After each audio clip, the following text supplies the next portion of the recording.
For more now on Israel's advance into Gaza, we are joined by IDF spokesman Lieutenant Colonel Jonathan Conricus.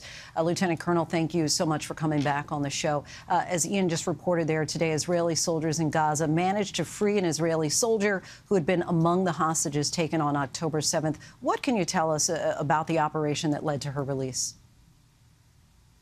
A brief moment of something positive in otherwise a sea of darkness. We still have 238 hostages left in Gaza. All of them will be freed. This is something that we are committed to achieving. I can say that this operation was, of course, the result of meticulous intelligence collection, planning, and execution on the ground, done together with the IDF and the ISA, our equivalent of FBI, the Shabak, which together, thanks to the ground operations that are ongoing, we're able to get to the location where Private Megidish was held and to get her out safely. And let's talk about the ground operation in Gaza. How far have Israeli forces advanced, and will we continue to see more Israeli troops enter Gaza in the coming days and weeks? Yes, well, it's a dynamic situation, and we're not going to commit to, a certain statement about what we're doing or not doing. What we are is operating inside Gaza. We are searching for Hamas operatives. We are engaging, and we're using the best abilities that we have available in order to dismantle Hamas infrastructure. Whenever our forces are in contact with the enemy, we're able to utilize close air support and other types of fire and intelligence. So far, with good results, quite a lot of Hamas operatives that try to engage with our troops are no longer among us, and we will continue to operate like that at this pace and in different locations until we dismantle Hamas. I want to ask you about a video circulating today that's really adding fuel to the growing concerns about the civilian death toll in Gaza.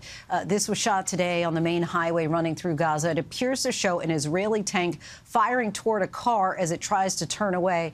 Afterward, the photographer said the car and the people in it were destroyed. How do you respond to the calls for humanitarian considerations in Gaza?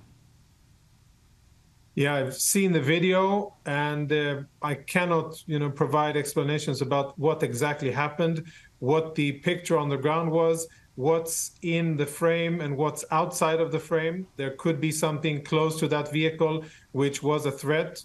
I don't know. What I will say is that it is a messy environment, one that our troops are facing, where we are doing our best to distinguish between combatant and non-combatant, and we will operate accordingly. Specifically regarding to this clip, which I cannot verify myself, I cannot say further. I can only say that our troops will be hunting down Hamas and that the civilian population is not our enemy. And so, as you say, that you're trying to distinguish combatant and non-combatant, according to Save the Children, last week they're saying that nearly 40% of the dead in Gaza, which we're talking about more than 8,000, they're saying more than 40% of those dead are children.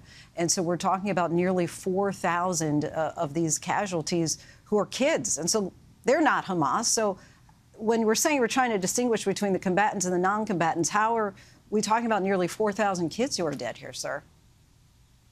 Yes, I agree with, I understand your question. First of all, let's look at the population in Gaza. I think that more than 60% of the population are, in fact, children under the age of 18. So unfortunately, there's some kind of correlation between the age group of the general population and those killed. I want to be very, very clear. We are not targeting civilians. If we were, the situation would be totally different. And it is regrettable when civilians die. That is not what we're trying to achieve here. We are striking Hamas, and we're striking Hamas hard. Unfortunately, in many cases, Hamas positioned themselves and their military infrastructure in between civilians. And that makes it very difficult. We have taken lots of precautionary steps. We have warned civilians to go south. We have established a humanitarian zone in the southern part of Gaza, which is the safest area to be. We have called ahead before attacks when feasible. We have used smaller munitions when possible. All of that and many more things in order to minimize the effect on the civilian population. I do understand that the pictures coming out of Gaza are challenging and difficult, and we are not oblivious to the suffering, but this unfortunately is a result of the practices that Hamas is doing, the way that they're using their own civilians as human shields and constantly are embedded inside the civilian population, making it very difficult for us only to target the combatants. IDF spokesman Lieutenant Colonel Jonathan Conricus, appreciate you joining us. Thank you. Thank you for having me. Hi, everyone. George Stephanopoulos here. Thanks for checking out the ABC News YouTube channel. If you'd like to get more videos, show highlights, and watch live event coverage, click on the right over here to subscribe to our channel. And don't forget to download the ABC News app for breaking news alerts. Thanks for watching.